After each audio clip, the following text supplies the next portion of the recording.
যারা শিখ ভাইদের খালিস্তানি বলে তারা বাংলা বিরোধী, হ্যাঁ কি না? যারা সংখ্যালঘু ভাইদের পাকিস্তানি বলে তারা বাংলা বিরোধী, হ্যাঁ কি না? জোরে বলুন হ্যাঁ কি না? হ্যাঁ কি না? আর বাংলার যত বিরোধিতা বিজেপি নেতারা করেছে তাদেরকে তার থেকেও বড় বড় পুরস্কার দেওয়া হয়েছে। এমনকি বাংলাকে গালি দেওয়ায় কাউকে বিরোধী দল নেতা বানানো হয়েছে, কাউকে এমএলএ থেকে সংসদে নমিনেট করা হয়েছে।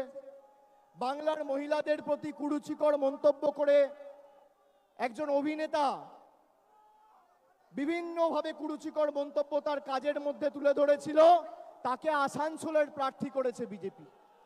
পরবর্তীকালে বাংলার মানুষের কাছে মাথা নত করে সে প্রার্থী নিজেই বলেছে যে আমি প্রার্থী হব না।